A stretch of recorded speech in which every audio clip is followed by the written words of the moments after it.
नमस्कार साथियों। आज पीएचडी कॉलेज में आपका स्वागत है।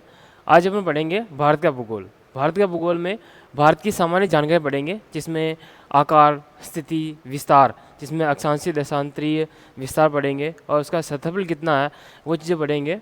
और ग्लोब के अंदर भारत की स्थिति किस जगह है, किस गोलार्ध में आता है, उत्तरी गोलार्ध में आता है, पश्चिमी गोलार्ध में आता है, दक्षिणी गोलार्ध में आता है, किस गोलार्ध में आता है, इसके बारे में अपन इसके अंतर्गत पढ़ेंगे।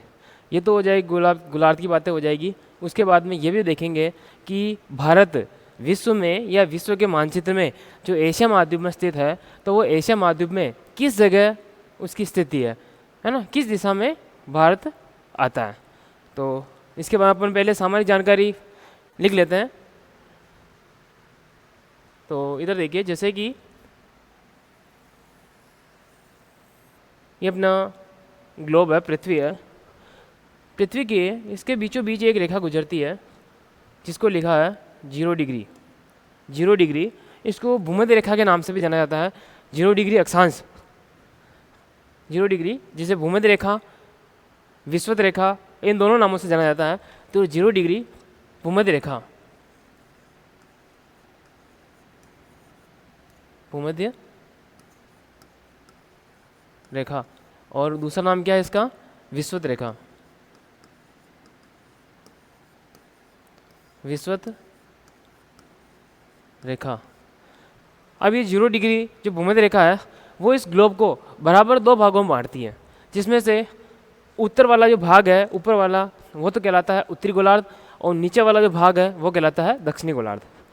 और उसके बाद इसके एक उत्तर से दक्षिण की ओर एक रेखा और गुजरती है जिसको लिखा है 0 डिग्री ग्रीनविच रेखा।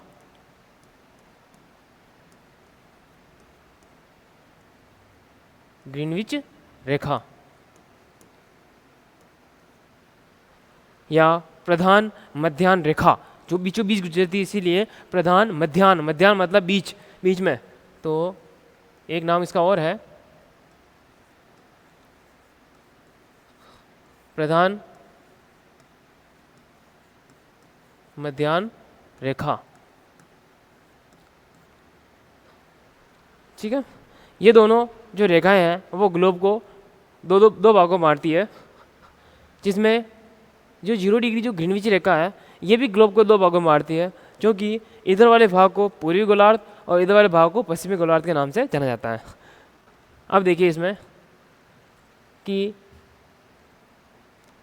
यहाँ से ये वाला जो भाग है इसको तो कहा जाता है उत्तरी गोलार्ध, जो कि ये वाला भाग को दर्शा रहा है, उत्तरी गोलार्ध। और जो कि भूमध्य रेखा से ऊपर वाला जो भाग है वो कहलाएगा उत्तरी गोलार्ध, और यहाँ से नीचे वाला भाग जो कि इसको दर्शाएगा, इसको कहते हैं अपन दक्षिणी गोलार्ध,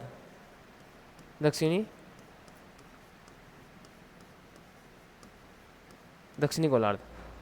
ठीक है, अब बात रही इसकी, है ना, इसके 0 डिग्री जो ग्रीनविच रेखा है उनकी बात करते हैं। तो यहाँ से इधर वाला जो भाग है ग्रीनविच रेखा से, इस वाला भाग है इधर वाला जो पूर्व की तरफ है, वो तो कहलाता है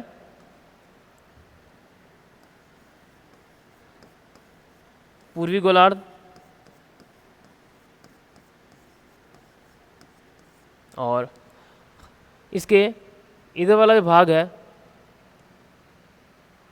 वो कहलाएगा आपका, या इसको नीचे ले लेते हैं,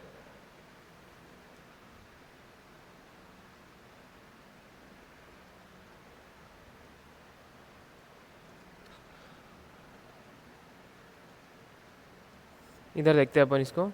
तो ये वाला जो भाग है वो कहलाएगा पश्चिमी गोलार्ध,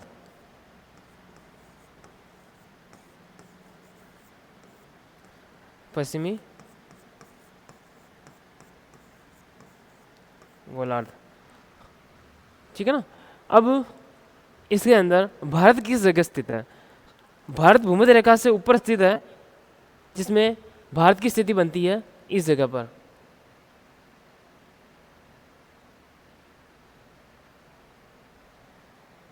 भारत की स्थिति आती है वो है अपने इस जगह है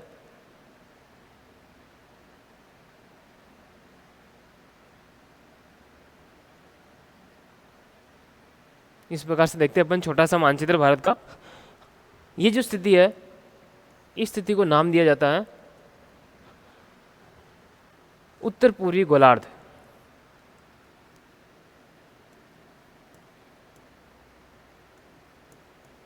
उत्तरी पूर्वी गोलार्ध। तो अपन ने देखा था कि भारत ग्लोब के अंदर किस जगह स्थित है, इस जगह बताया था। लेकिन ये कौन से भाग में पड़ता है, तो उधर देखिए आप, इधर वाला भाग उत्तरी है ना, और इधर वाला भाग पूर्वी। तो ये किसके बीच में आ गया, उत्तरी पूर्वी गोलार्ध के बीच में आ गया। तो भारत किस जगह स्थित है, भारत उत्तर पूर्वी गोलार्ध के अंदर स्थित है। अगर ये इस जगह होता तो उसको क्या कहते हैं, उत्तरी गोलार्ध में स्थित है। और इस जगह होती स्थिति इसकी तो उसे दक्षिणी गोलार्ध में स्थित है ऐसा कह देते हैं। और ये अगर इस भूमध्य रेखा की इस तरफ होता तो उसे पूर्वी गोलार्ध कह देते हैं, और इधर होता तो इसको पश्चिमी गोलार्ध में स्थित बता देते हैं। लेकिन ये इस जगह पर ना होकर ये बीच में है, इसीलिए इसे क्या कहा जाता है, उत्तरी पूर्वी गोलार्ध के अंदर इसकी स्थिति आती है। ठीक है, इसके बारे में कुछ जानकारी लिख लेते हैं अपन। देखिए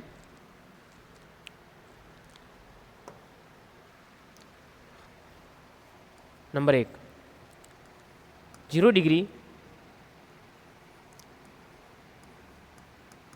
अक्षांश को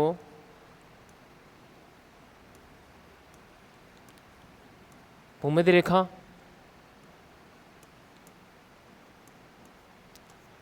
या विषुवत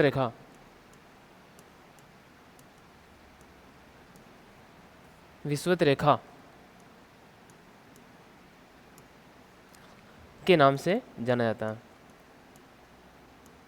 के नाम से जाना जाता है।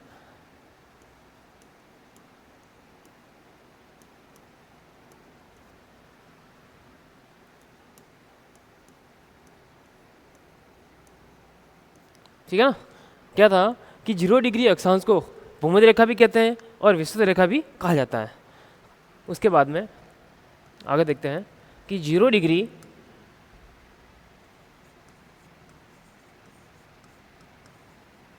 अक्षांश रेखा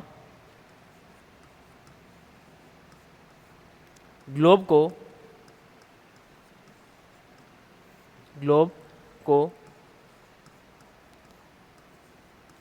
2 बराबर भागों में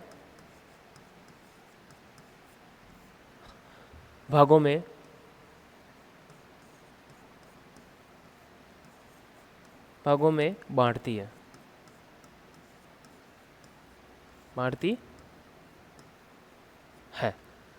ना।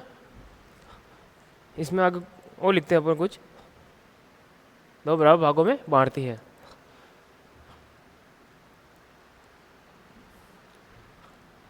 जिसमें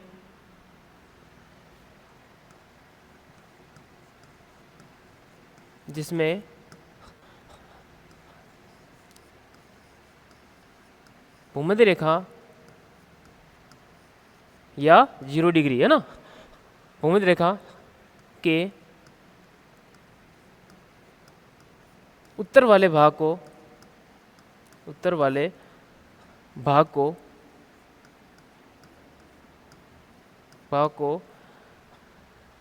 उत्तरी गोलार्ध, उत्तरी वाले भाग को उत्तरी गोलार्ध,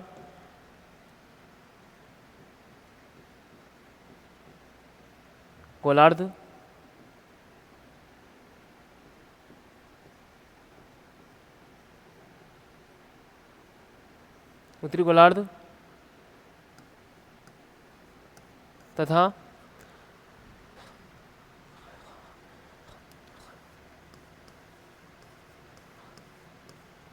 दक्षिण वाले भाग को दक्षिण वाले भाग को दक्षिणी गोलार्ध के नाम से जाना जाता है।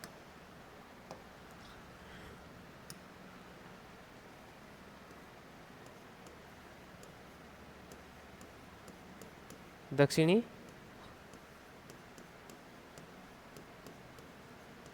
गोलार्ध के रूप में जाना जाता है या फिर के नाम से जाना जाता है ना, एक ही बात है।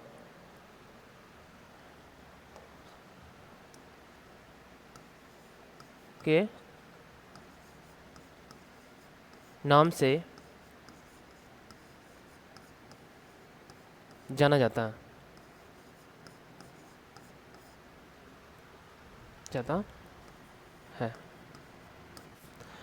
ये तो अपने 0 डिग्री अक्षांश की बात हो गई है, भूमध्य रेखा की बात हो गई है। और अब देखते हैं अपन देशांतर, सॉरी जो 0 डिग्री जो देशांतर रेखा है उसके बारे में बात करते हैं।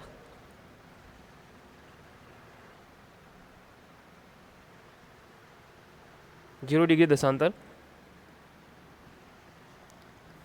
0 डिग्री देशांतर रेखा को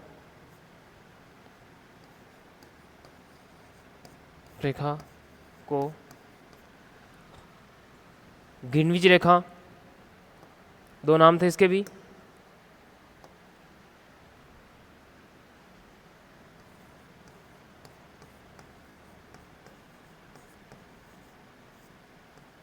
ग्रीनविच रेखा, और दूसरा नाम था प्रधान मध्याह्न रेखा। ठीक है, प्रधान मध्याह्न रेखा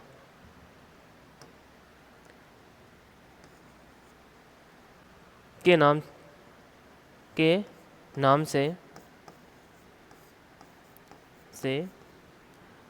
जाना जाता है।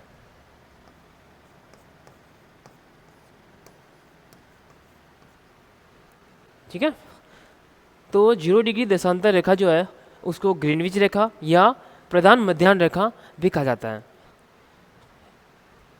और उसके बाद में आता है कि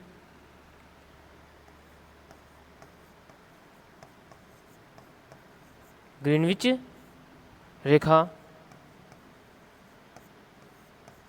के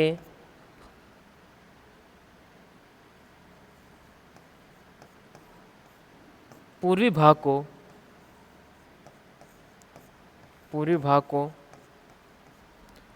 क्या कहा जाता है? पूर्वी गोलार्ध, पूर्वी गोलार्ध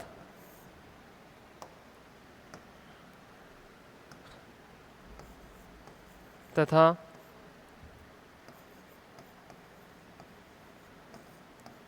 पश्चिम में स्थित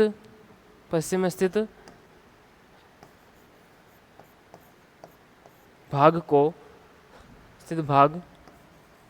को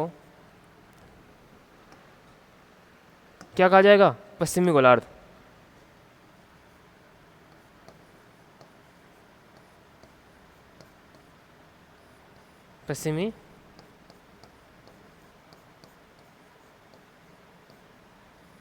पश्चिमी गोलार्ध के नाम से जाना जाता है।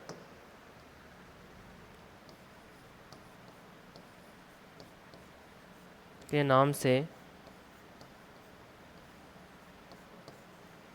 जाना जाता है।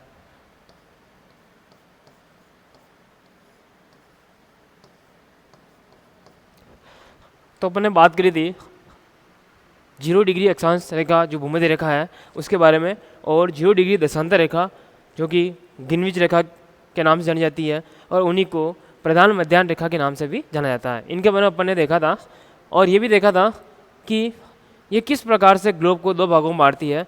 जैसे कि था कि 0 डिग्री अक्षांश रेखा भूमध्य रेखा जो है उसे विषुवत रेखा के नाम से भी जाना जाता है। उसके बाद में कि 0 डिग्री अक्षांश जो रेखा है वो ग्लोब को 2 बराबर भागों में बांटती है। कैसे बांटती है? जिसके दोनों भी भाग है वो क्या कहलाते हैं? जिसमें भूमध्य रेखा के उत्तर वाले भाग को उत्तरी गोलार्ध तथा दक्षिण वाले भाग को दक्षिणी गोलार्ध के नाम से जाना जाता है। उसके बाद में देशांतर रेखा थी, जिसमें 0 डिग्री देशांतर रेखा, जिसे ग्रीनविच रेखा या प्रधान मध्याह्न रेखा के नाम से भी जाना जाता है। जो ग्रीनविच रेखा थी उसका पूर्वी जो भाग है उस पूर्वी भाग को पूर्वी गोलार्ध कहा जाता है और पश्चिमी भाग में स्थित भाग को पश्चिमी गोलार्ध के नाम से जाना जाता है, जिसको अपन ने इसमें देखा था इधर डायग्राम के अंदर। ये था, ये तो आपकी भूमध्य रेखा थी। भूमध्य रेखा से ऊपर वाले भाग को क्या कहा गया और नीचे वाले भाग को क्या कहा गया वो अपन इसमें देखा था।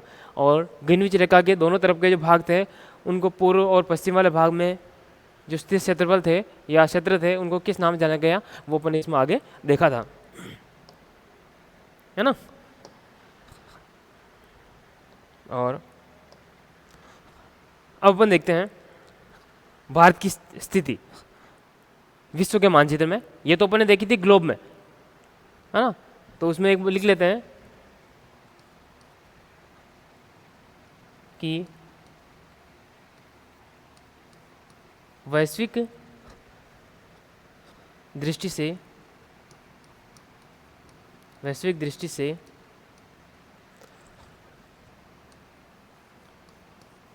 भारत किस जगह आता है? उत्तरी पूर्वी गोलार्ध में। भारत उत्तरी पूर्वी गोलार्ध में स्थित है। उत्तरी पूर्वी गोलार्ध में स्थित है।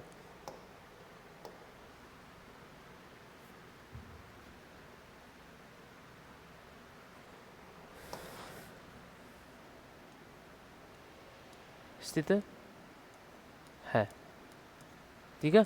किस जगह था? उत्तरी पूर्वी गोलार्ध में स्थित है। अब इसमें कुछ विश्व के संदर्भ में देखते हैं। तो इसमें आता है विश्व के मानचित्र के संदर्भ में, जो कि एशिया महाद्वीप भारत स्थित है। तो भारत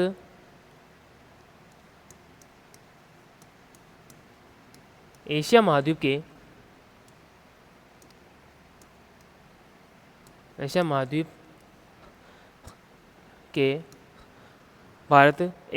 के दक्षिण में स्थित है।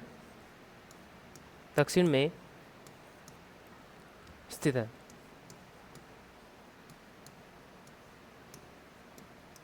दक्षिण में स्थित है। उसकी लोकेशन देखते हैं अपन। जैसे इसमें मानचित्र केवल पूरे विश्व का नहीं बनाते हैं, अपने को आवश्यकता है उसी की बनाते हैं। जैसे यहाँ पर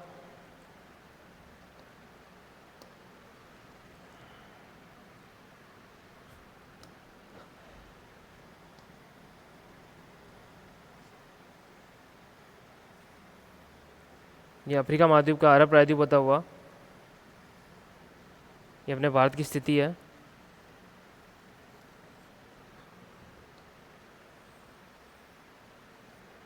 इसमें इधर से ऊपर होता हुआ नॉर्वे, स्वीडन, और ये इस प्रकार से इसको मिला दिया है।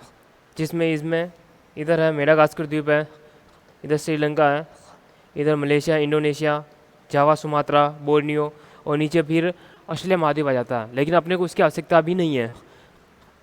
और इधर अपने जापान आ जाता है, जो द्वीपों का समूह है। अब इसमें देखिए पूर्व, पश्चिम, उत्तर और नीचे दक्षिण की बात होती है। अब इसमें भी यहाँ पर एक पर्वत है जिसका नाम है यूराल पर्वत।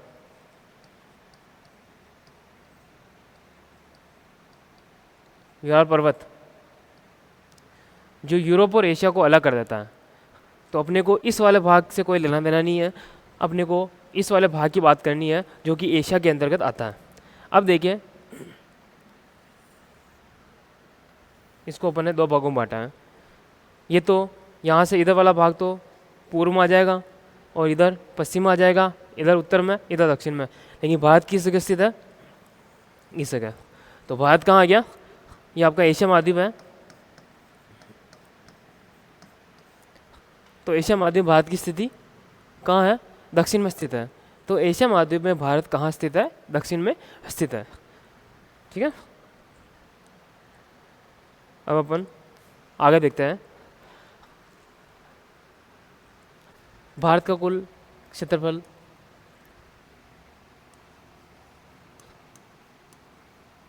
भारत का कुल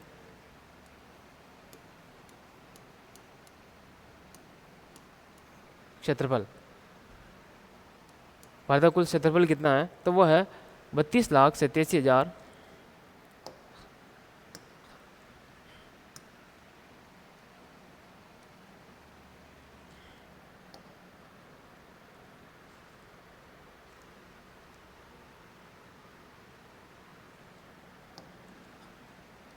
32,87,200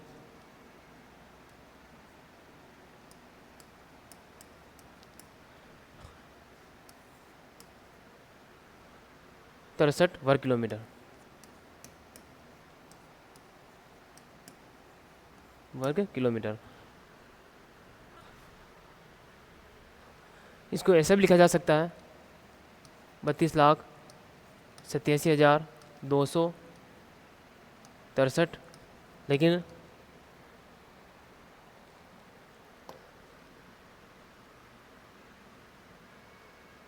बत्तीस लाख 87,263 वर्ग किलोमीटर। और शॉर्ट में जो लिखा जाता है वो आ जाता है 32.8 लाख वर्ग किलोमीटर, लाख वर्ग किलोमीटर। ठीक है, ये शॉर्ट में लिखा जाता है और पूरा लिखते हैं अपन तो आया था 32,87,263 वर्ग किलोमीटर। अब अपन बात करते हैं कि भारत जो है, ये बात हो रही है क्षेत्रफल की दृष्टि से। तो भारत क्षेत्रफल की दृष्टि से कौन से नंबर पर है?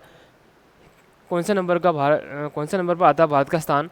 और भारत से बड़े देश कौन कौन से हैं उनके बारे में अपन देख लेते हैं एक बार।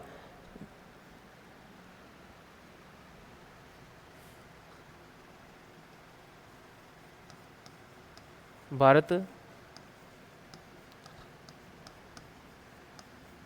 क्षेत्रफल की दृष्टि से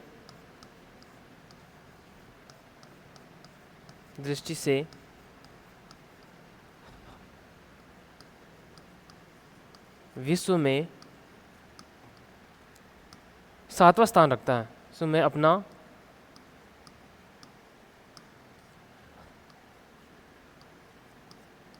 7वां स्थान रखता है। मतलब 6 देश भारत से बड़े हैं। अब वो कौन कौन से हैं? भारत से 6 बड़े देश है ना।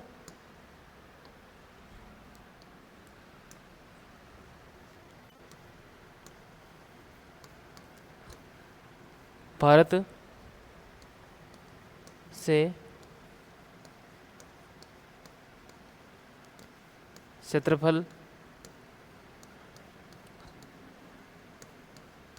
की दृष्टि से, भारत से क्षेत्रफल की दृष्टि से 6 बड़े देश,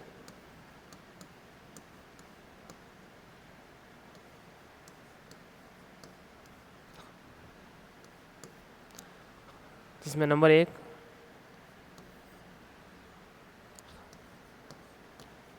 रूस, नंबर 2 कनाडा, नंबर 3 यूएसए,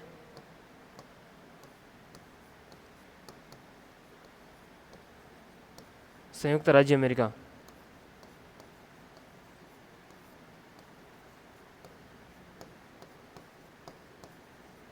संयुक्त राज्य अमेरिका है ना। और चौथा है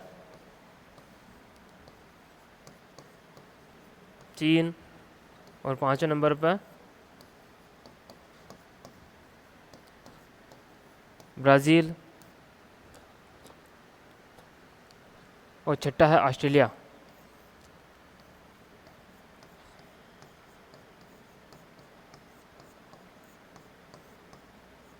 ऑस्ट्रेलिया, ठीक है। और अब सातवें नंबर पर आता है भारत। सातवें नंबर पर भारत आता है। और भारत से जस्ट छोटा जो देश है वो है आठवें नंबर का आता है अर्जेंटीना।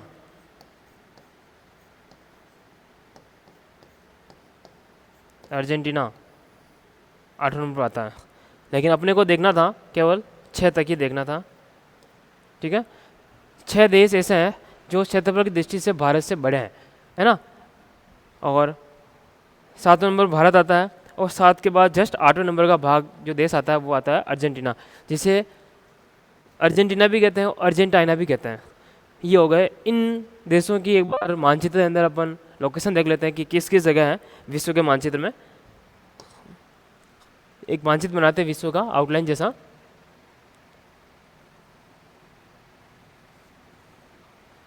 उत्तरी अमेरिका वाला भाग जिसमें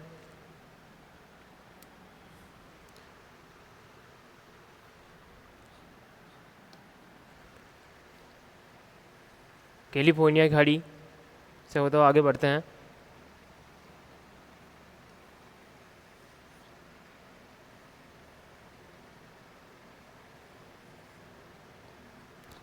मेक्सिको की खाड़ी दक्षिण अमेरिका वाला भाग है।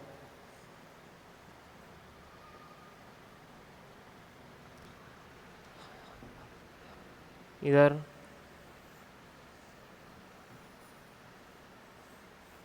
अफ्रीका महाद्वीप जिसमें अरब प्रायद्वीप होता हुआ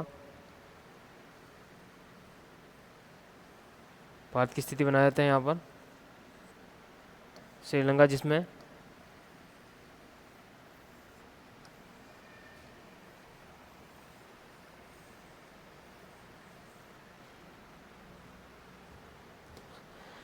मेडागास्कर, श्रीलंका। और इसके जस्ट नीचे इधर मलेशिया, इंडोनेशिया, सिंगापुर, छोटे छोटे जो द्वीप है वो हैं। और जावा, सुमात्रा, बोर्नियो सारे छोटे छोटे द्वीप हैं। उसके बाद में आता है नीचे ऑस्ट्रेलिया। ऑस्ट्रेलिया महाद्वीप है। तस्मानिया, और जस्ट उसके नीचे तस्मानिया के नीचे आता है न्यूजीलैंड। इनकी अपने को आवश्यकता पड़ेगी, इसीलिए अपन ने देखा था पहले नंबर का जो देश आया था वो था रूस। ये वाला भाग है जिसमें नंबर 1 रूस, नंबर 2 यहाँ से इधर वाला भाग अलास्का वाला जाता है। और यहाँ से ऊपर वाला भाग कनाडा जाता है, कनाडा। Number 2 Canada. और यहाँ से इधर वाला भाग यूएसए जो कि नंबर 3 तीसरे नंबर पर है। और अब नंबर 4 चीन। नंबर 4। और नंबर 5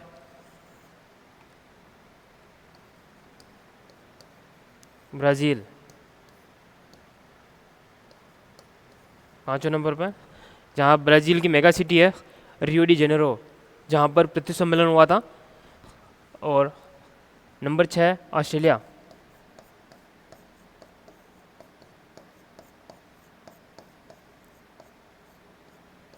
ऑस्ट्रेलिया ये अपना नंबर 6। और फिर आता है नंबर 7 भारत। भारत का स्थान है 7वां स्थान है किसकी दृष्टि से? क्षेत्रफल की दृष्टि से, ठीक है। 7वां स्थान है जो कि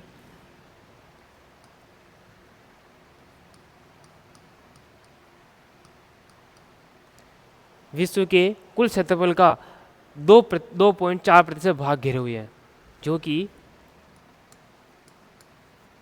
विश्व के 2.4% भूभाग को प्रतिशत भूभाग को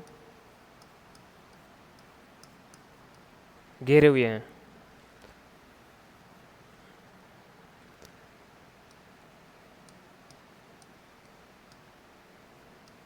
घेरे हुए हैं।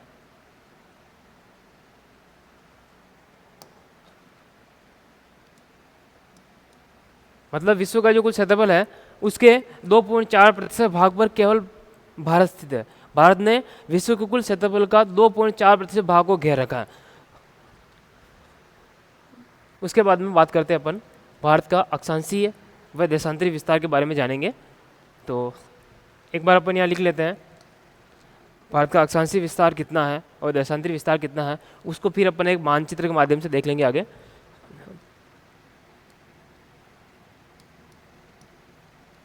भारत का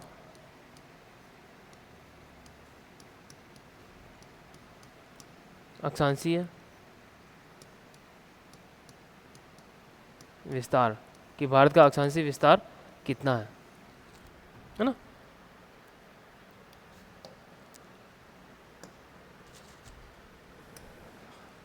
तो देखिए भारत का जो अक्षांशीय विस्तार है वो दो तरीके से ज्ञात किया जाता है। एक तो आता है भारत की मुख्य भूमि का अक्षांशीय विस्तार और एक आता है संपूर्ण भारत का अक्षांशीय विस्तार। तो पहले अपन देखते हैं कि भारत की मुख्य भूमि का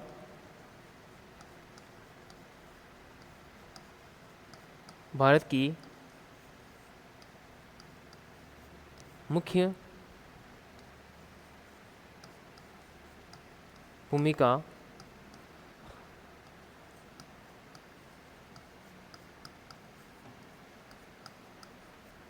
अक्षांशीय विस्तार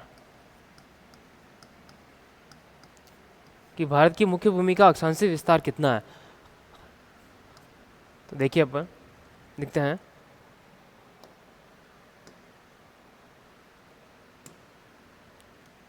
8°4' उत्तर से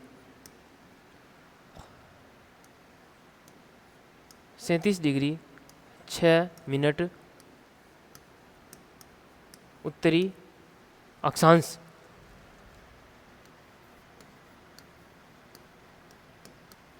अक्षांश तक है। तो क्या देखा था कि भारत की मुख्य भूमि का अक्षांशीय विस्तार कितना था 8°4' उत्तर से 8°4' उत्तर से 37°6' उत्तरी अक्षांश तक है। उसके बाद में आता है पहले अपन इसका अंतराल देख लेते हैं कि भारत की मुख्य भूमि का अक्षांशीय विस्तार का अंतराल है, भारत की मुख्य भूमि का अक्षांशीय अंतराल है वो कितना है। तो वो देख लेते हैं। भारत के मुख्य भूमि का निकालना पड़ेगा अपने को पहले। तो देखते हैं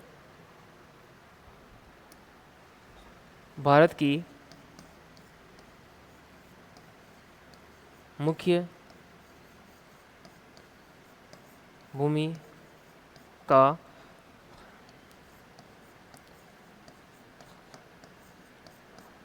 अक्षांशीय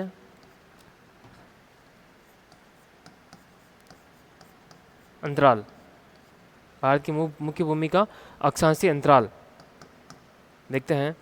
तो अपने लिखा था 8°4' उत्तर से 37°6' उत्तरी अक्षांश, जिसमें इसको अपन माइनस निकालेंगे, बड़ी संख्या में छोटी संख्या घटाएंगे अपन।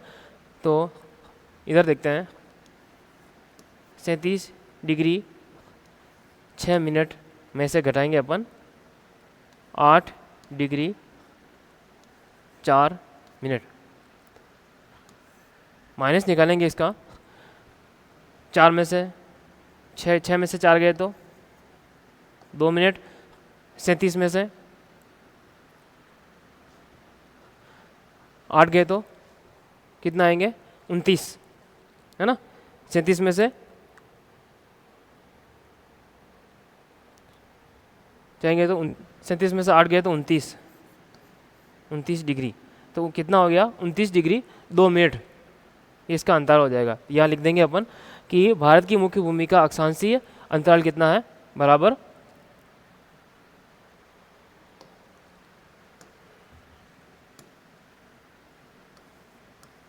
29 डिग्री 2 मिनट। ये इसका भारत का अक्षांशीय, भारत की मुख्य भूमि का अक्षांशीय विस्तार का जो अंतराल है वो आ गया यहाँ पर। अब देखते हैं अपन आगे,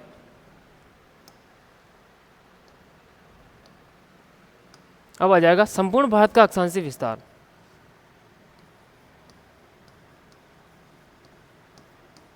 संपूर्ण भारत का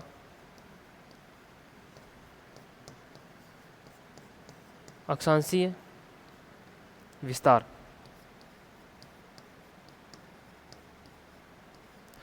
जो ये कि ये कन्याकुमारी तक नहीं आएगा, अंडमान निकोबार द्वीप समूह तक इसका विस्तार आएगा। तो संपूर्ण भारत का अक्षांशीय विस्तार वो देखते हैं अपन आगे। संपूर्ण भारत का अक्षांशीय विस्तार,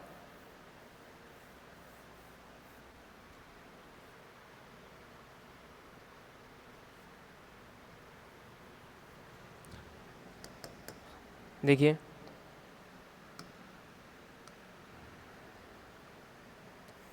6 डिग्री 45 मिनट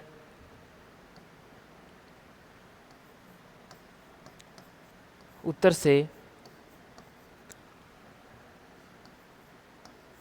37 डिग्री 6 मिनट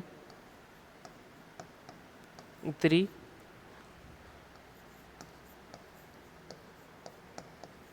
अक्षांश तक। ठीक है, कि संपूर्ण भारत का जो अक्षांशीय विस्तार है वो कहाँ से कहाँ तक है, 6 डिग्री 45 मिनट उत्तर से 37 डिग्री 6 मिनट उत्तरी अक्षांश तक है। इसको अपन एक मानचित्र में देखेंगे कि किस प्रकार से कहाँ तक इसको बताया गया है। उससे पहले अपन देख लेते हैं इसका भी अंतराल, देख लेते हैं कि संपूर्ण भारत का अक्षांशीय विस्तार का अंतराल कितना है। तो देखिए संपूर्ण भारत के अक्षांशीय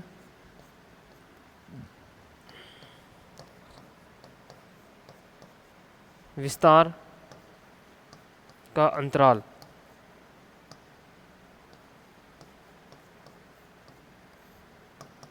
जैसे उसका निकाला था वैसे इसी का भी निकालना है। बड़ी संख्या है जैसे कि 37 डिग्री 6 मिनट में से माइनस हो जाएंगे 6 डिग्री 45 मिनट। अब देखिए 6 मिनट में से 45 मिनट नहीं जाते हैं, तो इसको 1 डिग्री में 60 मिनट होते हैं, जो कि 60 मिनट इसको उधार दे दी गए। तो ये यहाँ पर कितने हो जाएंगे, 66 हो जाएंगे। ठीक है, अब 66 में से, ये 66 मतलब इसको 6 यहाँ पर लगा दिया, 66 में से 45 आराम से जा सकते हैं, तो कितने रह जाएंगे, 66 में से 45 गए तो 21, और इधर कितने रह गए, 1 डिग्री इसको उधार दे दिया, तो यहाँ पर रह गए 30 डिग्री। तो 30 डिग्री में से यहाँ कितने हो गए, 30 डिग्री में से -6 गए तो नहीं, 1 द्वारा 36 हो जाएंगे, 36 रह जाएंगे यहाँ पर 36 डिग्री। तो 36 डिग्री में से 6 डिग्री गए तो 30 डिग्री। तो इसका संपूर्ण भारत का अक्षांशीय विस्तार का अंतराल क्या रह जाएगा, 30 डिग्री 21 मिनट। तो लिख देता है यहाँ पर 30 डिग्री 21 मिनट। ये इसका संपूर्ण भारत का अक्षांशीय विस्तार का अंतराल लिख दिया गया। अब भारत का अक्षांशीय विस्तार क्या माना जाता है, भारत का अक्षांशीय विस्तार लगभग 30 डिग्री को माना जाता है। अब क्यों माना जाता है, ऐसा नहीं कि बोल दिया और मान लिया। इसमें क्या होता है, इधर देखिए, इधर बता रखा है 29 डिग्री 2 मिनट, जो क्या है ना तो 29 है, 29 है ही नहीं है, 29 से ज़्यादा है, लेकिन 30 नहीं है बराबर। और वापस आगे इसका देखा तो आगे क्या आ रहा है, संपूर्ण भारत का अक्षांशीय विस्तार का अंतराल आ रहा है 30 डिग्री 21 मिनट। तो इसमें भी 30 डिग्री, ना तो 30 डिग्री पूरा है और ना ही 31 डिग्री पूरा है, इसलिए इसको लगभग मानकर माना जाता है कि लगभग भारत का अक्षांशीय विस्तार का अंतराल 30 डिग्री है। तो लिख लीजिए यहाँ पर नीचे आगे।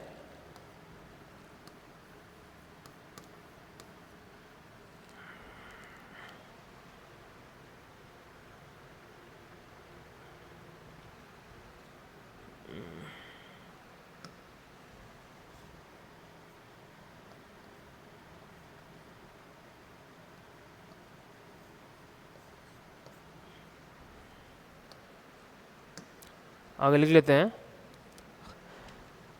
भारत का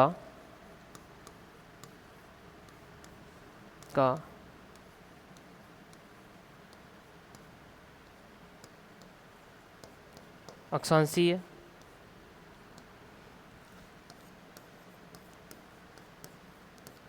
विस्तार का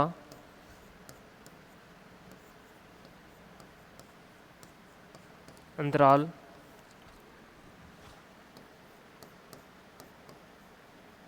लगभग आएगा यहाँ पर, क्योंकि एग्जिट है नहीं, लगभग 30 डिग्री है। ठीक है, आगे समझ में। अब इसी स्थिति को अपन भारत के मानचित्र में देखते हैं कैसे आती है, उसको देखिए आप आगे। जैसे अपन इसमें देखा था कि भारत का जो कुल क्षेत्रफल था, जो विश्व के कुल क्षेत्रफल के 2.4% भाग को घेरे हुए हैं, उसको घेर रखा है। फिर भारत का अक्षांशीय विस्तार देखा था अपन ने, जिसमें भारत की मुख्य भूमि का अक्षांशीय विस्तार था 8 डिग्री 4 मिनट उत्तर से 37 डिग्री 6 मिनट उत्तरी अक्षांश तक था। और भारत की मुख्य भूमि का अक्षांशीय विस्तार का जो अंतराल था, जो अक्षांशों के बीच का जो अंतराल था कि 8 डिग्री 4 मिनट से 37 डिग्री 6 मिनट का अंतराल कितना है, तो वो निकला था, तो आया था 29 डिग्री 2 मिनट। फिर आता है संपूर्ण भारत का अक्षांशीय विस्तार, कि पूरा भारत का अक्षांशीय विस्तार जहाँ जहाँ तक उनकी सीमाएं हैं, उसका अक्षांशीय विस्तार जो देखा था वो आया था 6 डिग्री 45 मिनट से शुरू हो जाता है और 37 डिग्री 6 मिनट उत्तरी अक्षांश तक जाता है। फिर संपूर्ण भारत के अक्षांशीय विस्तार का अंतराल देखा था अपन ने, यहाँ पर मिट गया था वो। संपूर्ण भारत के अक्षांशीय विस्तार का अंतराल कितना आया, 30 डिग्री 21 मिनट आया, जिसमें क्या किया 36 डिग्री 6 मिनट 37 डिग्री 6 मिनट में से 6 डिग्री 45 मिनट को हमने माइनस कर दिया और जो बचा है वो यहाँ पर आ गया है। तो इसका संपूर्ण अध्ययन करने के बाद में, अक्षांशों के बारे में जानकारी लेने के बाद में, अपन क्या लिखते हैं कि भारत का अक्षांशीय विस्तार का अंतराल कितना आता है, क्या मानते हैं, तो वो आता है लगभग 30 डिग्री मानते हैं, है ना। अब आगे अपन देखते हैं अक्षांशों की स्थिति। भारत के मानचित्र देखने से पहले देशांतरों के बारे में देख लेते हैं, देशांतरी विस्तार के बारे में, उसके बाद में दोनों को अपन मानचित्र में देख लेंगे।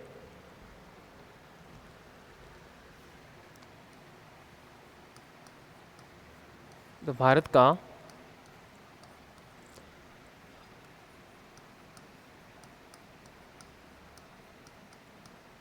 देशांतरीय विस्तार, देशांतरी विस्तार, कि भारत का देशांतरी विस्तार क्या है।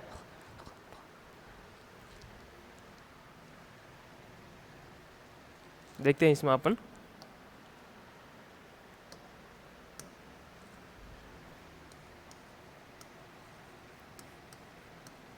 भारत का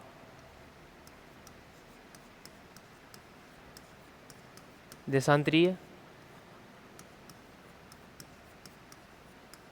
विस्तार 68 डिग्री 7 मिनट 68 डिग्री 7 मिनट पूर्व से 97 डिग्री 25 मिनट पूर्वी देशांतर, पूर्वी देशांतर तक है, देशांतर तक है। ठीक है, भारत का देशांतरी विस्तार क्या है? 68 डिग्री 7 मिनट पूर्व से 97 डिग्री 25 मिनट पूर्व देशांतर है। इनको अपन ने पूर्वी ही क्यों माना है? क्योंकि भारत की जो स्थिति है वो ग्रीनविच रेखा से पूर्व की ओर है। जो भारत जो है वो ग्लोब के अंदर ग्रीनविच रेखा 0 डिग्री जो ग्रीनविच रेखा है, प्रधान मध्याह्न रेखा है, उसके पूर्व की ओर है, इसीलिए इसे पूर्वी ही माना है कि 68 डिग्री 7 मिनट पूर्व से 97 डिग्री 25 मिनट पूर्व देशांतर तक है। उसके बाद में देखते हैं अपन देशांतरी विस्तार का अंतराल देख लेते हैं कि देशांतरी विस्तार का अंतराल कितना है। तो देखिए आप आगे,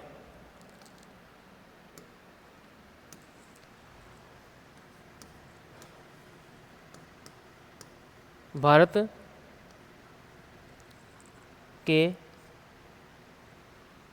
का देशांतरी विस्तार है ना, भारत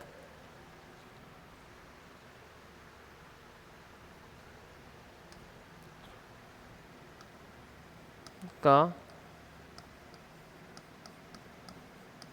देशांतरीय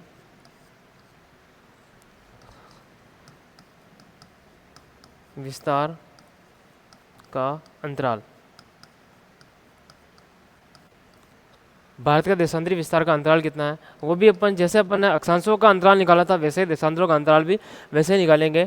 कैसे? देखिए आप कि 97 डिग्री 25 मिनट में से घटाएंगे अपन 68 डिग्री 7 मिनट, इन दोनों को घटाएंगे तो अपना मान यहाँ पर आ जाएगा। घटाएं इसको, जैसे कि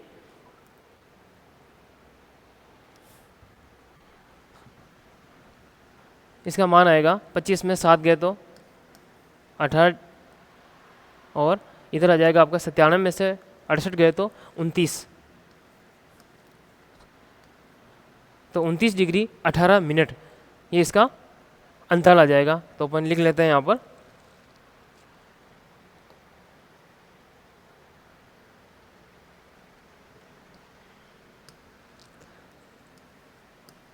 29 डिग्री 18 मिनट, ये इसका क्या आ गया? भारत का देशांतरी विस्तार का अंतराल आ गया। अपन ने अब देख लिया है भारत का अक्षांशीय देशांतरी विस्तार देख लिया है। अब अपन जो भारत का जो अक्षांशीय देशांतरी विस्तार का जो अंतराल था उसमें जैसे अपन ने देखा था इधर कि भारत का अक्षांशीय विस्तार जो है वो है 8 डिग्री 4 मिनट उत्तर से 37 डिग्री 6 मिनट उत्तरी अक्षांश तक है। लेकिन वो कहाँ से कहाँ तक है? तो 8 डिग्री 4 मिनट कहाँ से शुरू हो रहा है? वो हो रहा है भारत के दक्षिण में तमिलनाडु राज्य में कन्याकुमारी से शुरू हो रहा है और ऊपर की तरफ जा रहा है। उसके बाद में 37 डिग्री 6 मिनट कहाँ आ रहा है? भारत के उत्तरी भाग में, जहाँ पर पहले जम्मू कश्मीर राज्य हुआ करता था उसकी जगह पर अभी केंद्र शासित प्रदेश बना दिया गया है और जम्मू कश्मीर को 2 भागों बांट कर अलग अलग करके, जिसमें लद्दाख को केंद्र शासित प्रदेश घोषित कर दिया गया है, लद्दाख को जम्मू कश्मीर को, जिसमें से लद्दाख जो केंद्र शासित प्रदेश है उसमें एक अपने भारत का सबसे उत्तरी बिंदु स्थित है जिसका नाम है इंदिरा कोल, वहाँ तक है। और भारत की मुख्य भूमि का जो अक्षांशीय विस्तार आता है, भारत की मुख्य भूमि का अक्षांशीय विस्तार तो ये हो गया है। संपूर्ण भारत का जो अक्षांशीय विस्तार आता है जिसकी शुरुआत कहाँ से होती है? भूमध्य रेखा से ऊपर 6 डिग्री 45 मिनट से शुरू होती है। लेकिन 6 डिग्री 45 मिनट पर एक बिंदु है जिसको पहले इंदिरा पॉइंट के नाम से जाना जाता था, लेकिन अभी वर्तमान में संपूर्ण भारत का दक्षिणतम बिंदु इंदिरा पॉइंट नहीं है। क्यों नहीं है? क्योंकि 26 दिसंबर 2004 को सुनामी आई थी, तो सुनामी आने के कारण ये वो जो भाग था इंदिरा पॉइंट था जो कि निकोबार द्वीप समूह, अंडमान निकोबार द्वीप समूह में स्थित था, वो डूबकर जलमग्न हो गया था। और अभी वर्तमान में उसकी जगह पर दक्षिणी निकोबार कहा जाता है या फिर ग्रेट निकोबार का दक्षिणी भाग माना जाता है। तो वहाँ से लाकर ऊपर तो वापस वही जगह है जहाँ पर इंदिरा कॉल है।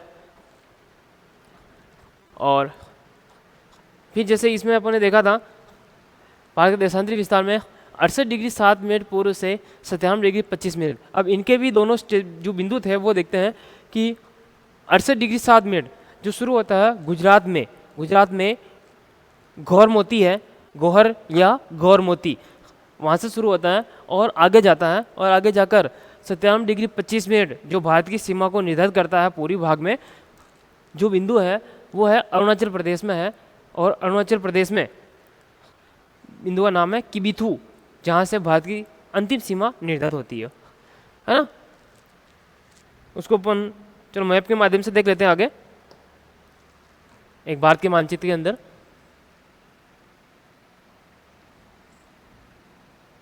उससे पहले इसके अंदर अपन देख लेते हैं एक कर्क रेखा है, उसका भी जिक्र मानचित्र में आएगा तो साथ में ही देख लेंगे।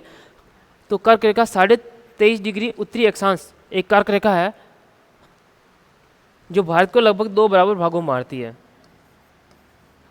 23 डिग्री 30 मिनट लिखिए, या फिर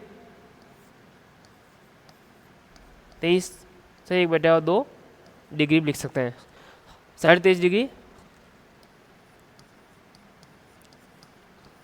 उत्तरी अक्षांश,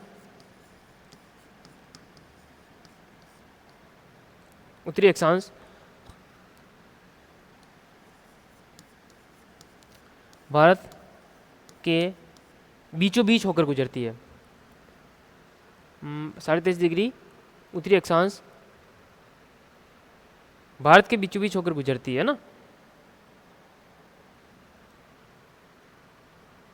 भारत के बीचों बीच होकर गुजरती है।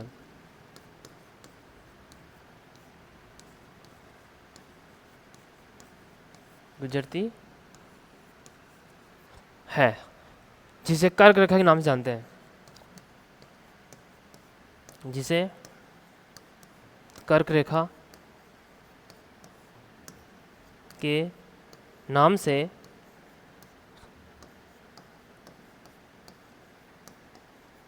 जाना जाता है।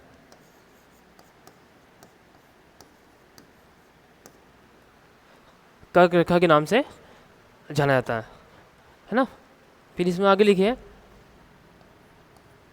कर्क रेखा 2 भागों में बांटती है, जिसमें कर्क रेखा के उत्तर वाले भाग को शीतोष्ण कटिबंधीय भारत कहते हैं या शीतोष्ण कटिबंध में आता है, और दक्षिण वाला भाग उष्ण कटिबंध में आता है। देखिए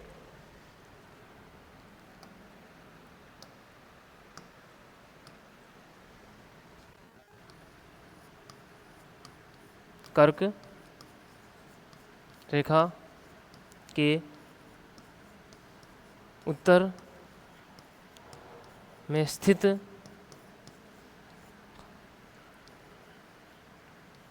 भाग को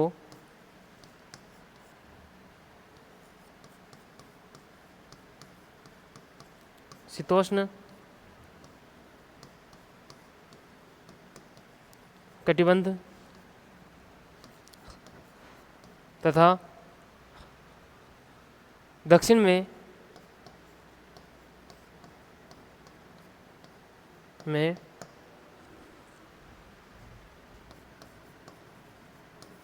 स्थित भाग को, दक्षिण में स्थित भाग को उष्ण कटिबंध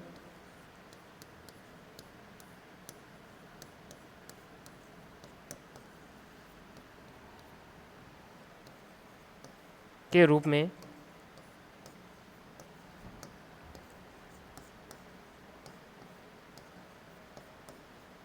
जाना जाता है।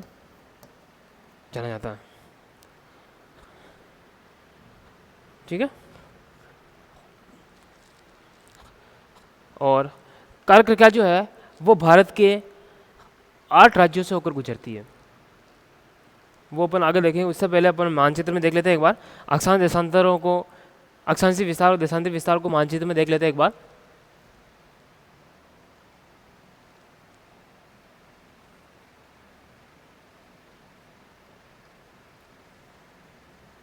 राजस्थान वाला हिस्सा बनाते हैं अपन इधर, फिर गुजरात,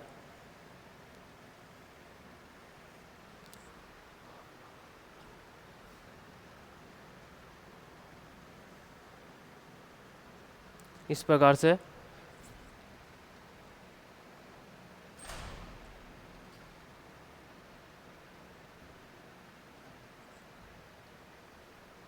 सिक्किम, अरुणाचल प्रदेश वाला भाग, और नीचे मिजोरम, त्रिपुरा,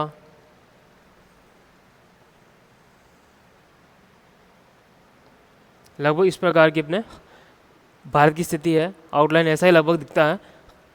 इसमें यहाँ पर है श्रीलंका है, लेकिन अभी अपने को श्रीलंका की आवश्यकता नहीं पड़ेगी, इसलिए श्रीलंका को अभी मिटा रहा हूँ।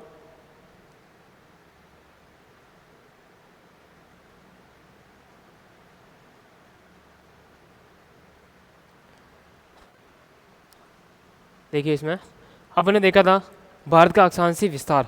अक्षांशीय विस्तार था जिसमें दो लाइनें थी कि एक तो था संपूर्ण भारत का अक्षांशीय विस्तार और एक था भारत की मुख्य भूमि का अक्षांशीय विस्तार।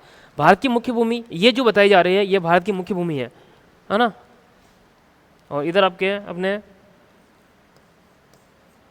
अंडमान निकोबार द्वीप समूह है, और इसके जस्ट नीचे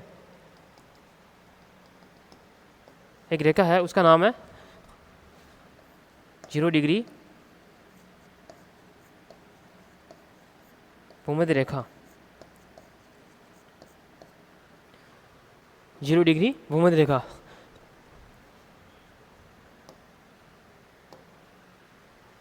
अब देखिए इधर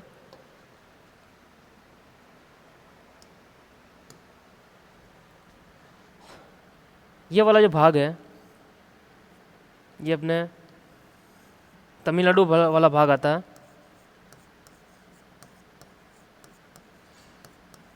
तमिलनाडु राज्य है जिसमें इस जगह पर एक बिंदु है, उसका नाम है कन्याकुमारी।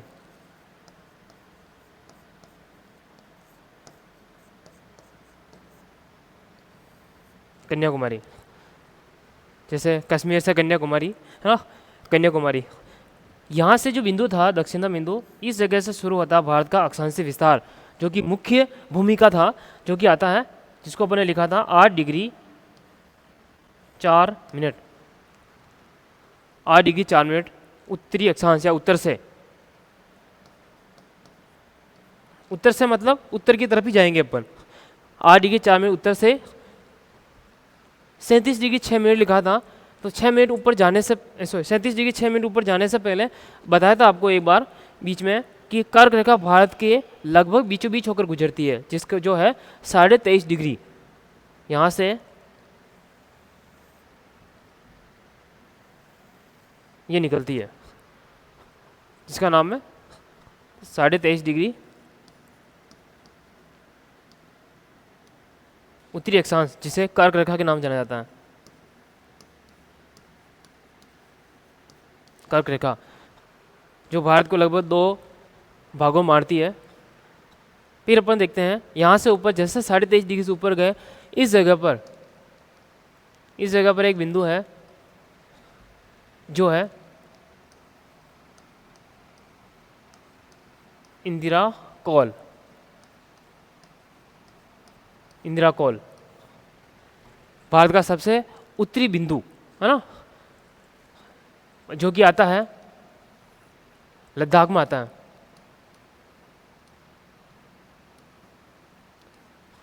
लद्दाख जिला बना दिया है, सॉरी लद्दाख राज्य बना दिया है, जो केंद्र शासित प्रदेश है। पहले जम्मू कश्मीर राज्य था, उसको लद्दाख केंद्र शासित प्रदेश के रूप में घोषित कर दिया है, तो लद्दाख के अंदर ये आता है। और नीचे तमिलनाडु जो कि राज्य है, जिसके अंदर कन्याकुमारी आता है। तो ये हो गया आपका जो बिंदु था, इस जगह पर जाएगा 37 डिग्री 6 मिनट। तो क्या हो गया 8 डिग्री 4 मिनट उत्तर से 37 डिग्री 6 मिनट उत्तरी अक्षांश, उत्तरी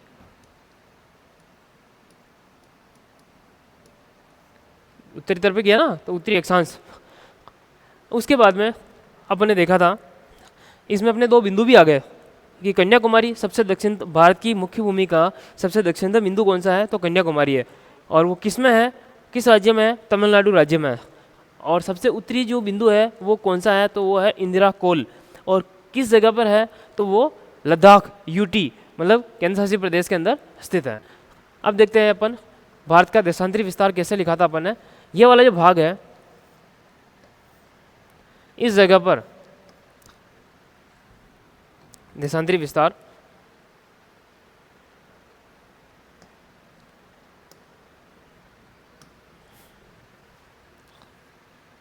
इस जगह पर एक जगह का नाम है जो है गौहर या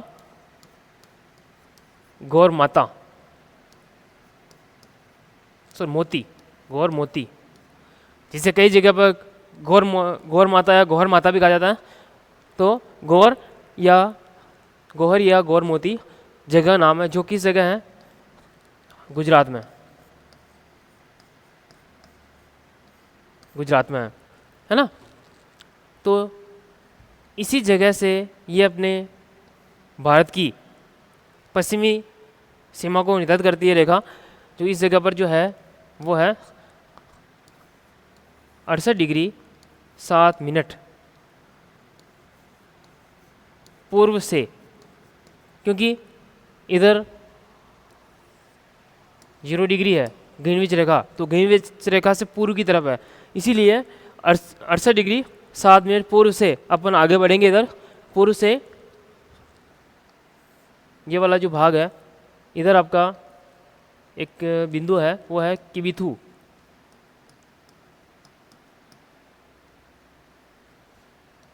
किबिथु,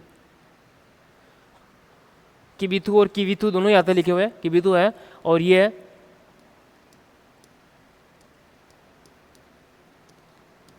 अरुणाचल प्रदेश, ये अरुणाचल प्रदेश में स्थित है, अरुणाचल प्रदेश राज्य में स्थित है। तो ये तो इसकी शुरुआत हुई थी गौहर मोती गुजरात से, जो कितना था 68 डिग्री 7 मिनट पूर्व से था, और अंत कहाँ हो रहा है इसका, पूर्व की तरफ। तो इस जगह पर ये लाइन है, थोड़ी अंदर हो गई है, ये बाहर यहाँ तक है, लास्ट सीमा तक है, जो है 97 डिग्री 25 मिनट पूर्वी देशांतर। अब इसमें इसको देशांतर क्यों माना और इनको अक्षांश क्यों माना, क्योंकि ग्लोब पर भूमध्य रेखा के सारे पश्चिम से पूर्व की ओर जो रेखा की जाती है उन्हें अक्षांश रेखा कहते हैं, और ग्लोब पर 0 डिग्री ग्रीनविच रेखा के सारे दोनों ध्रुवों को मिलाने वाली उत्तर से दक्षिण की ओर खींच जाने वाली काल्पनिक रेखा को क्या कहते हैं, देशांतर कहते हैं। तो ये देशांतर रेखा ऐसा आड़ी मतलब खड़ी है, इसलिए इनको देशांतर कहते हैं। और ये जो विस्तार बताया गया था वो ऐसे आड़ा है ना, इसलिए इनको अक्षांश के रूप में लिखा था अपन ने। अब आता है भारत की मुख्य भूमिका, अक्षांशी विस्तार अपन देख लिया, और भारत की मुख्य भूमिका देशांतरी विस्तार देख लिया है। लेकिन अब आता है कि संपूर्ण भारत का अक्षांशी विस्तार, जहाँ पर भारत का अधिकार है, तो वो है भारत का जो हिस्सा गिना जाता है वो यहाँ तक गिना जाता है। ये वाला जो भाग है वो है अंडमान निकोबार द्वीप समूह, अंडमान निकोबार द्वीप समूह है ना। और इसी के दक्षिण वाले हिस्से में इस जगह पे अपने लिखा था 6 डिग्री 45 मिनट, 6 डिग्री 45 मिनट उत्तर से लिखा था अपन ने। यहाँ से शुरुआत होती है और यहाँ पर एक बिंदु है, उस बिंदु का नाम है, इसको ऐसे लिख लेते हैं यहाँ पर, इस बिंदु का नाम था इंदिरा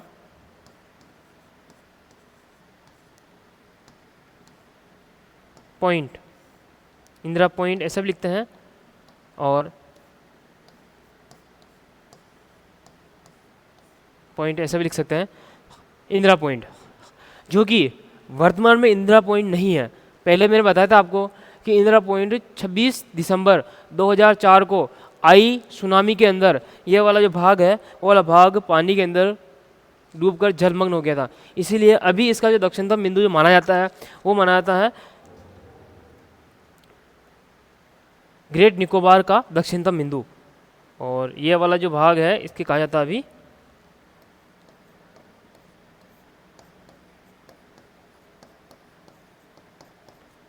ग्रेट निकोबार ही कह सकते हैं। दक्षिणतम बिंदु उसका दक्षिणी भाग ही है जो लास्ट छोर है, तो ग्रेट निकोबार इसका बिंदु आता है। अब इसमें जो भूमध्य रेखा थी, भूमध्य रेखा से भारत की दूरी कितनी है, तो भारत और भूमध्य रेखा के बीच की दूरी है वो है आपकी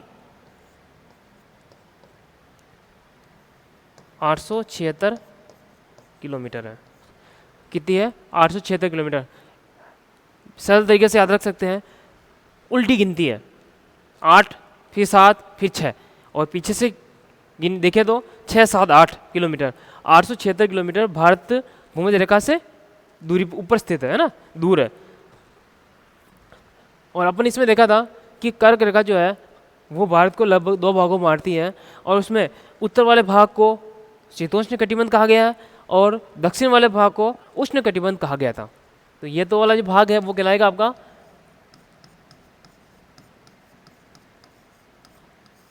शीतोष्ण कटिबंध, और नीचे वाला भाग उष्ण कटिबंध।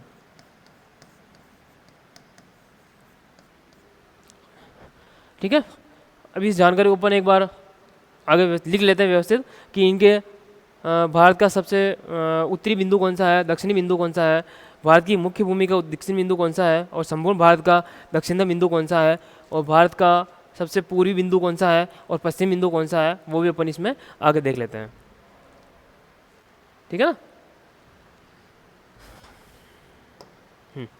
इधर देखिए आप आगे,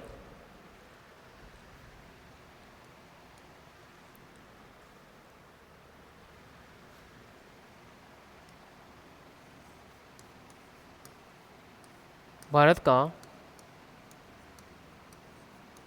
सबसे उत्तरी बिंदु, उत्तरी बिंदु, भारत का सबसे उत्तरी बिंदु जो माना गया है वो है इंदिरा कोल। इंदिरा कोल को माना गया है, और ये कहाँ है? लद्दाख केंद्र शासित प्रदेश में।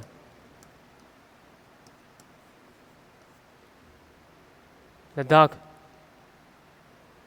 साथ में लिख लेते हैं, केंद्र शासित प्रदेश लद्दाख, केंद्र शासित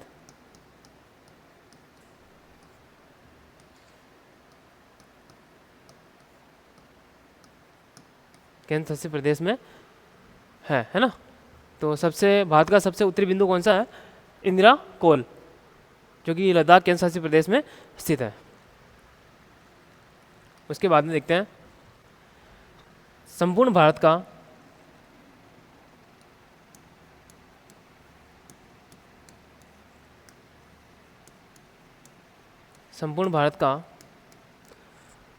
दक्षिणतम बिंदु।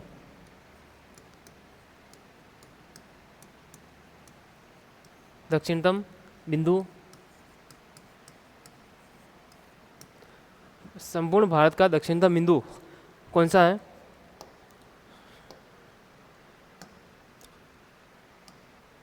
देखिए इधर, दक्षिणतम बिंदु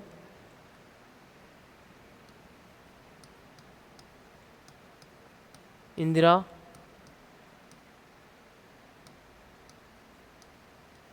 पॉइंट या पॉइंट था, इंदिरा पॉइंट था, जो कि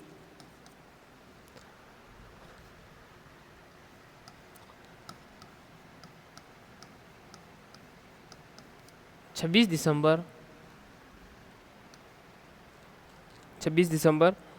2004, 26 दिसंबर 2004 में आई सुनामी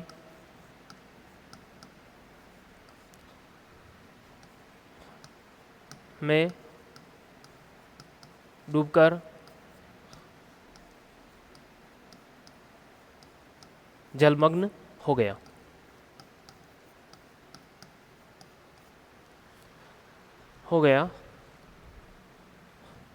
था। वर्तमान में में वर्तमान में संपूर्ण भारत का दक्षिणतम बिंदु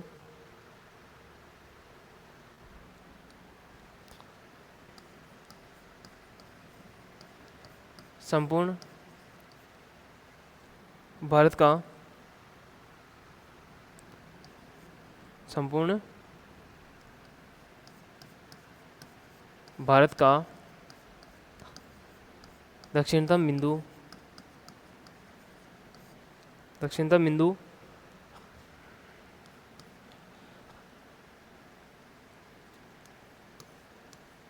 ग्रेट निकोबार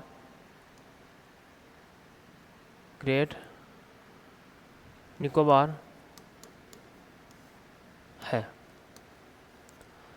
ग्रेट निकोबार है या दक्षिणी निकोबार है।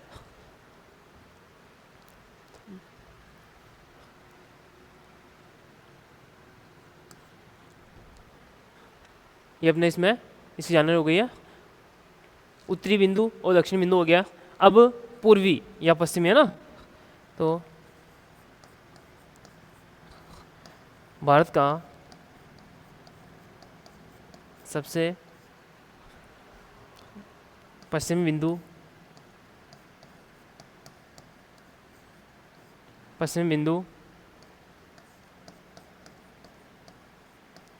गौहर या गौर मोती जो कहाँ है, गुजरात में।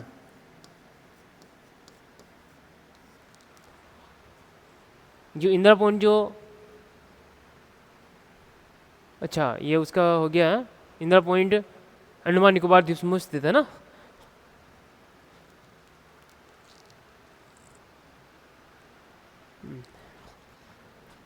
गुजरात में स्थित है। और उसके बाद भारत का सबसे पूर्वी बिंदु आता है किबिथु, जो कि अरुणाचल प्रदेश में स्थित है।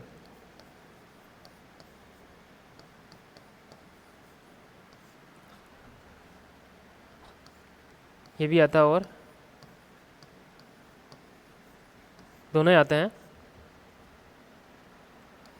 कन्फ्यूजन नहीं होना है। किबिथु जो कहाँ है,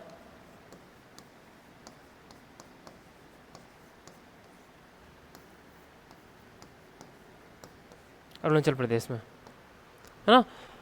तो भारत का सबसे पूर्वी बिंदु था किबिथु, जो कहाँ है, अरुणाचल प्रदेश में है। अब आता है ऊपर, तो अपन ने देखा था कि संपूर्ण भारत का दक्षिणतम बिंदु अपन ने देखा था।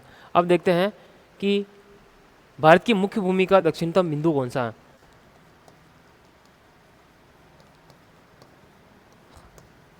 भारत की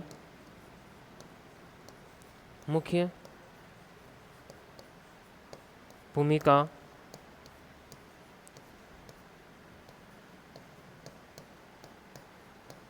दक्षिणतम बिंदु कौन सा आ जाएगा, कन्याकुमारी।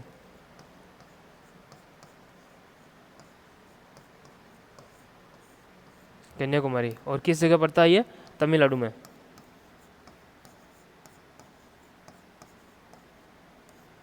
तमिलनाडु राज्य में आता है, तमिलनाडु में पड़ता है। अपने देखा था कि कर्क का जो है वो भारत को बराबर 2 भागों में बांटती है, और उसके उत्तरी भाग को शीतोष्ण कटिबंधीय भारत कहते हैं। शीतोष्ण कटिबंध में आता है भारत, और दक्षिण वाला भाग उष्ण कटिबंध में आता है। और जो कर्क रेखा जो है वो भारत के 5 राज्यों से होकर गुजरती है। देखिए, कर्क रेखा भारत के 8 राज्यों से गुजरती है, 5 नहीं 8 राज्य। 5 राज्यों से तो भारत की सममाना यामित रेखा गुजरती है। तो कर्क रेखा भारत के 8 राज्यों से होकर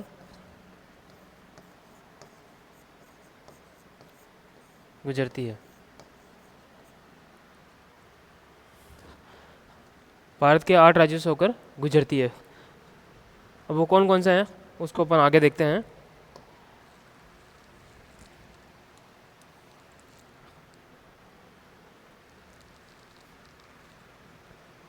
नंबर 1, पश्चिम से पूर्व की ओर इनका क्रम देख लेते हैं।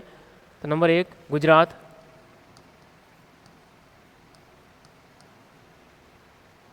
गुजरात। और नंबर 2 राजस्थान, और राजस्थान के पास में आ जाता है एमपी,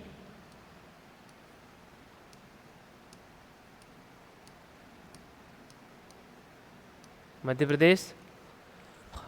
और उसके बाद में आगे आता है नंबर 4 पर छत्तीसगढ़,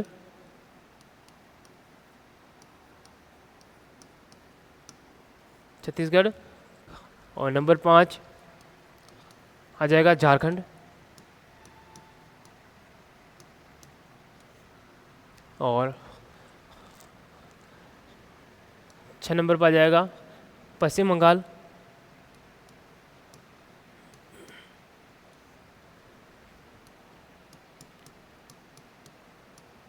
पश्चिम बंगाल। और 7वें नंबर पर आएगा त्रिपुरा। और 8वें नंबर पर आएगा मिजोरम।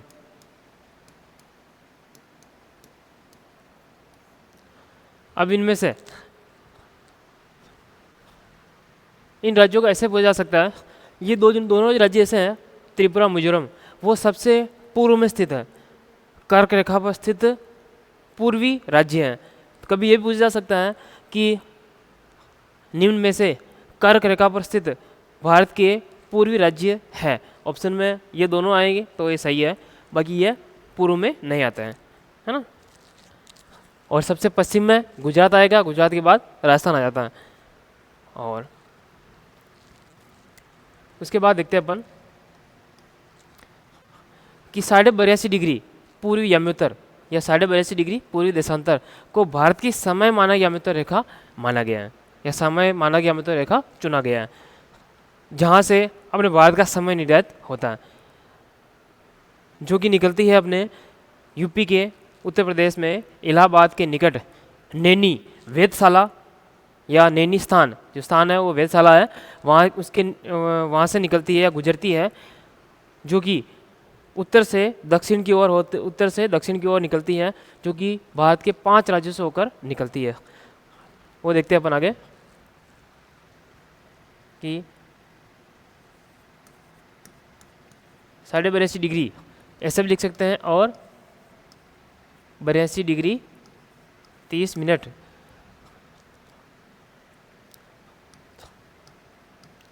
पूर्वी याम्योत्तर या देशांतर को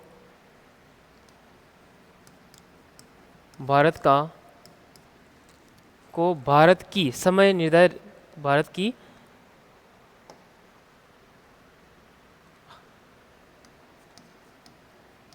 समय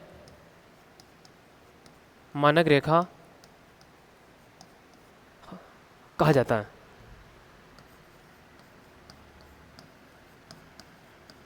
कहा जाता है, ठीक है। इधर आगे देखिए,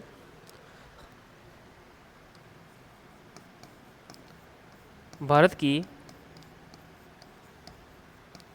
समय मानक रेखा, भारत की समय मानक रेखा या समय मानक याम्योत्तर रेखा यूपी में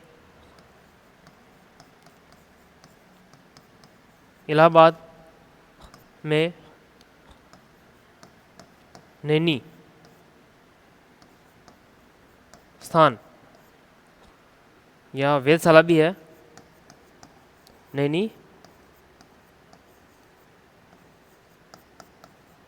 वेधशाला, नैनी वेधशाला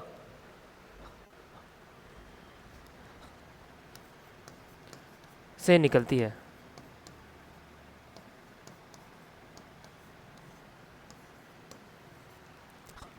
से निकलती है, ठीक है ना। अब ये भारत के कितने राज्यों से होकर गुजरती है, जो पहले भी मैंने आपको बताया था। तो ये निकलती है भारत के 5 राज्यों से होकर गुजरती है। तो 82.5 डिग्री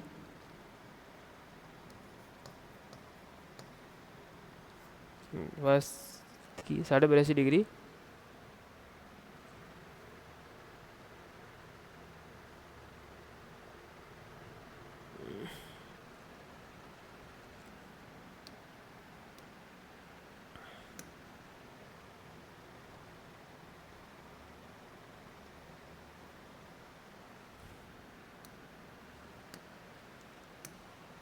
साढ़े बयासी डिग्री पूर्वी यामोत्तर रेखा भारत के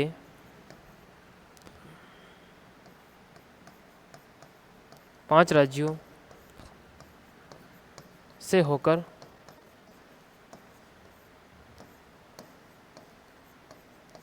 गुजरती है। 5 राज्यों से होकर गुजरती है। अब वो 5 राज्य कौन कौन से हैं उधर देखिए। गुजरती है, जो निम्न है ऐसे लिख लेते हैं। गुजरती है,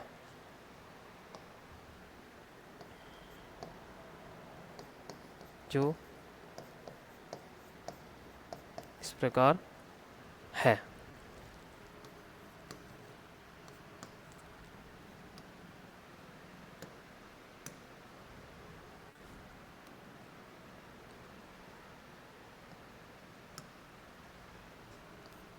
नंबर 1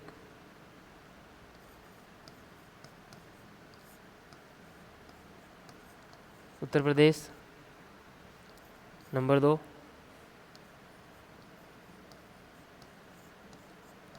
मध्य प्रदेश,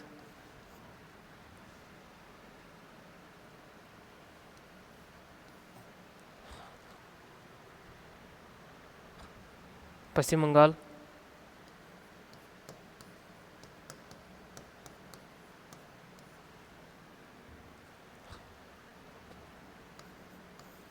और नंबर 4 उड़ीसा, और नंबर 5 आंध्र प्रदेश।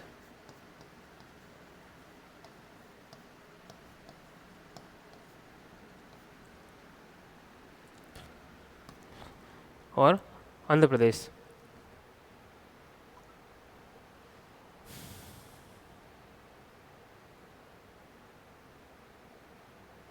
ठीक है, ये लिख लीजिए।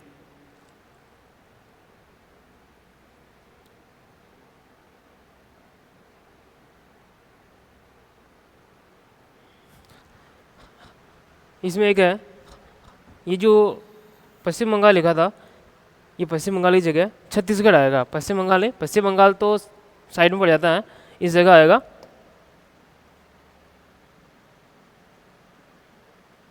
छत्तीसगढ़।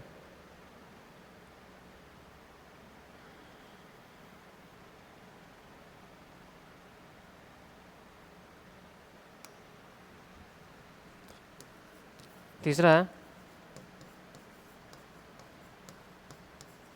छत्तीसगढ़। तो उत्तर प्रदेश, मध्य प्रदेश, छत्तीसगढ़, उड़ीसा और आंध्र प्रदेश, इनको एक बार अपन मैप में देख लेते हैं कि भारत की सममाना की अमेरिका रेखा कहाँ से निकल रही है, किस प्रकार से निकल रही थी, उसको एक मैप के माध्यम से देखते हैं।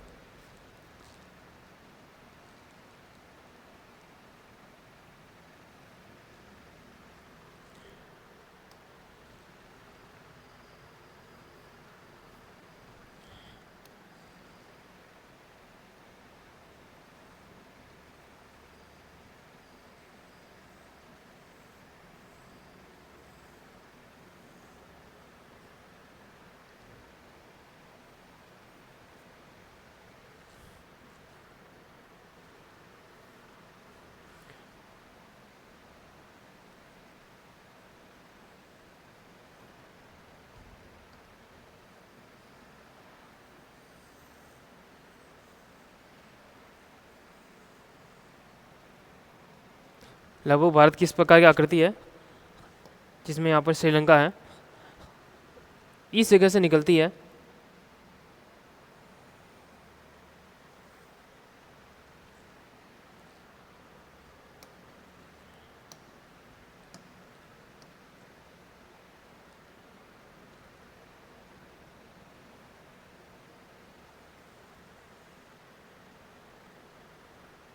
यहाँ से निकलती है, जो कि 82.5 डिग्री पूर्वी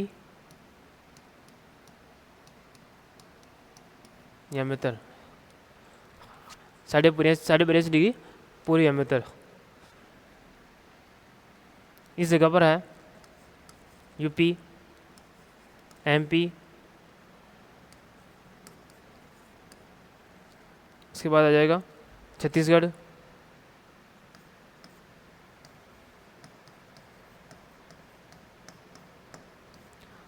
और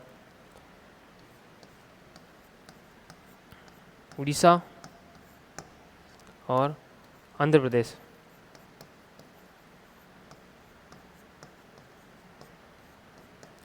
आंध्र प्रदेश ये इन क्षेत्रों से, तो ये हो गया नंबर 1, 2, तीसरा छत्तीसगढ़, चौथा उड़ीसा और पांचवा आंध्र प्रदेश, ये है। अब इसी के अंदर अपन कर्क रेखा जो भारत के 5 राज्यों से होकर गुजरी थी, उसको भी इसके अंदर बना लेते हैं अपन।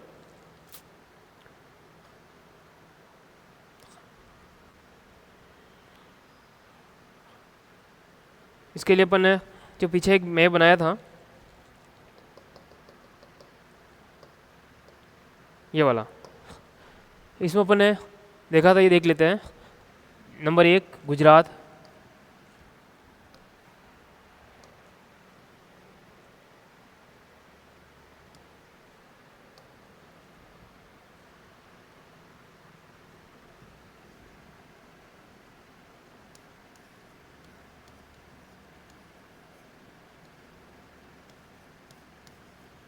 गुजरात,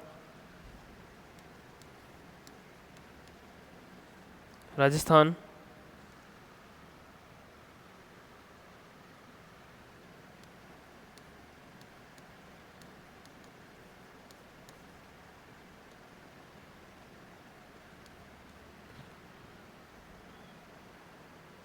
और नंबर 3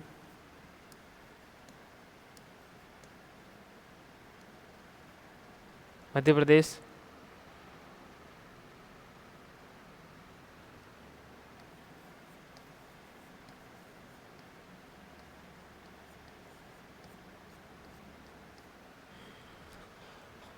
और नंबर 4 छत्तीसगढ़, इसको लिखते हैं अपन।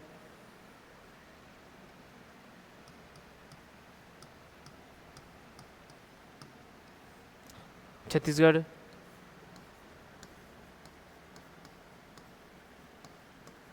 झारखंड, पश्चिम बंगाल,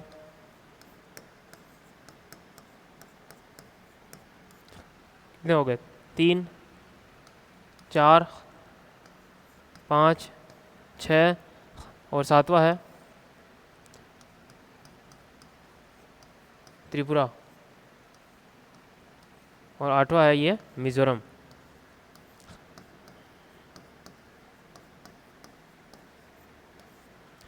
ये राज्य। अब इसमें अपन ने लिखा था इधर अक्षांश देशांतरी जो विस्तार लिखे थे अपन ने, अंतराल लिखा था, है ना। उसको एक बार मैं आगे लास्ट में वो बताता हूँ एक्सप्लेन करके।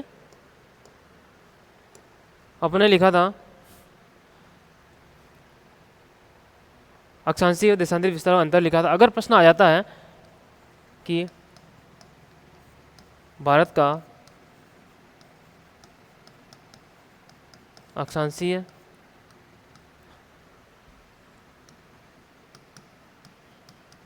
अंतराल है या भारत का अक्षांशीय अंतराल है, जिसमें ऑप्शन में अगर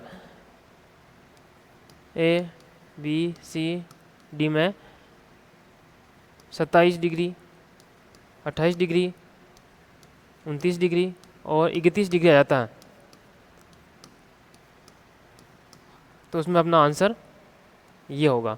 क्यों होगा? क्योंकि अंतराल में 29 से ज़्यादा था, 29 से कम नहीं था, है ना, और 30 से संपूर्ण भारत का जो था वो 30 से ज़्यादा था, 30 से कम नहीं था, इसलिए इसको लगभग 30 डिग्री अंतराल माना था। लेकिन अगर इसके अंदर 29 आया है, फर्स्ट वाला 27 तो हो ही नहीं सकता, 28 हो ही नहीं सकता क्योंकि 28 ज़्यादा था, 29 हो सकता है, लेकिन आगे ऑप्शन में 31 आ रहा है, 31 भी हो नहीं सकता क्योंकि 30 से ज़्यादा 31 था नहीं उसमें। तो लगभग अपने कितना माना था? 29 माना था, तो 30 डिग्री माना था, उसका आंसर 29 अपने को राइट करना है। और अगर ध्यान रखना कि एक प्रश्न और बनता है, संपूर्ण भारत का दक्षिणतम बिंदु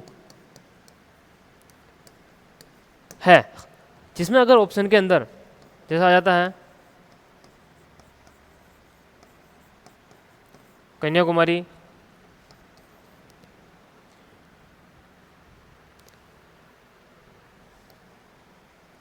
और नंबर 2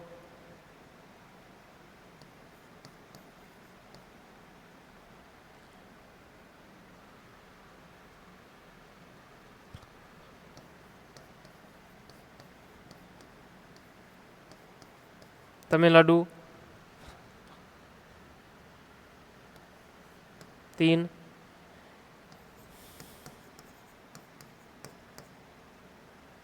इंदिरा पॉइंट, और चौथा जाता है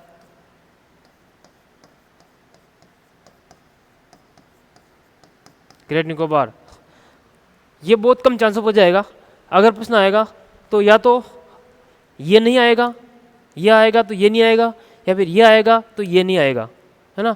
अगर किसी कंडीशन में दोनों ही नाम आ जाते हैं, ये दोनों ही अगर उसमें आते हैं, तो अपने को ग्रेट निकोबार राइट करना है। क्यों करना है? क्योंकि अभी वर्तमान 2004 में ये वाला जो भाग था वो जल में डूबकर जलमग्न हो गया था, इसीलिए ये अभी वर्तमान में नहीं है। ठीक है, धन्यवाद साथियों। आगे अपन बाद में पढ़ेंगे, जिसमें भारत की जो पड़ोसी देश है वो, या भारत की सीमाएं हैं, उसके बारे में अपन आगे बाद में पढ़ेंगे। धन्यवाद।